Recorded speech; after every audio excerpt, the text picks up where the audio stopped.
Мына Әлім деген бала үйде жалғыз өз асық ойнап отырса, керегені біреу тесіп, бұны байқаған Әлім қорыққаннан орнынан тұрғанда, жаңағы тесіктен бір көз көрініп, бұдан Әлім бір жағы қорқып, бір жағы таңғалып, жақындап келіп қарағанда, жаңағы көз жоғалып кетеді. Себебі бұл кезде Әлімнің ағасы Исатай үйге оралған еді. Әсілі бұл ашаршылық кезі болып, ауылда әр күн аштық себебімен бірнеше адам өліп тұрады екенде, Исатай сол өліктерді тасып апарып, бір орға тастауға жауапты екен. Бұл заманда адамдар аштықтан бірін-бірі жеуге де баратын болып, адам жеуге құныққандар кішкене бала көрсе оны жей салғысы келетіндіктен Исатай Әлімнің амандығы үшін әр күні жұмысына кетерде Әлімді үйдегі сандыққа қамап кетеді екен. Бір күні Исатай күндегідей Әлімді сандыққа қамап өлік тасуға кетіп, Әлім сандық ішінде асық ойнап отырса, кенет есікті біреу тартқыштап, бұның Исатай емес екенін сезген Әлім қорқып отырса,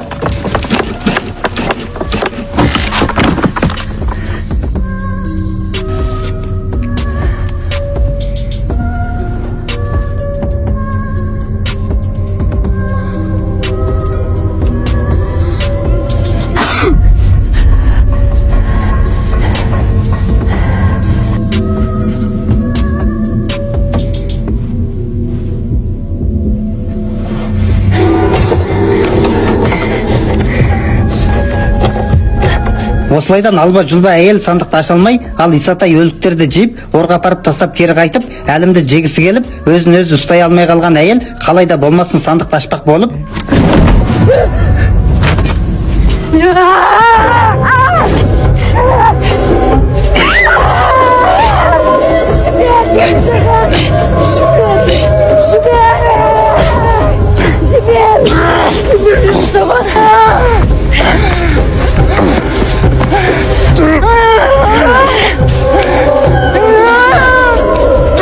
Исатай!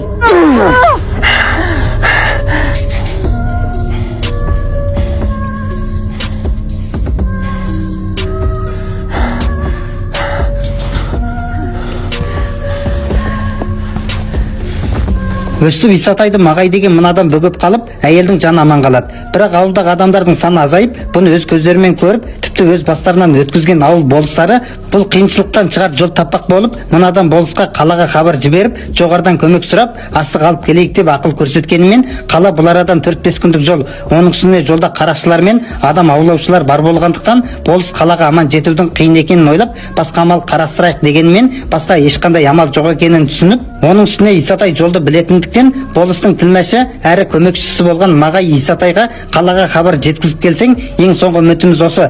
Әйтпесе барлығымыз аштан қырыламыз десе, басын қатерге байлағысы келмеген Исатай қалаға баруға мүлдем қосылмайды. Бірақ басында айтқанымыздай, жалмауыз әйел Әлімді жеуге ұрынғандықтан, Исатай Әлім үшін енді бұл араның қатерлі екенін сезіп, Мағайда оған қалада балаларды жиып алатын жер бар, Әлімді өзіңмен бірге ертіп барып, сонда бер. Әйтпесе бұл арада қанша сандыққа тықсаң да бір күні қатерге тап болуы мүмкін деп, тағы бір жағы Исатай күніге өлік апарып тастайтын ордағы өліктердің санының да азая бастағанын, яғни адам жегіштер өліктерді де қоймағанын байқап, қалаға баруға қосылып, болыс оған бір әскер қосып, қолдарына көмек сұрау хатын тапсырып жолдарына салады. Бұл кезде Исатай бұл реткі сапарларының қаншалық қатерге толы екенін мүлдем аңғармаған еді. Фильмнің жалғасын ертең жаңалайтын боламын. Толығын бастау деген үнқаттекшеден көрсеңіз болады. Фильмнің аты Қаш, үнқаттекшенің аты болса, осы тойын нөмірімнің атымен ұқсас пейінше бастау деп жазылады.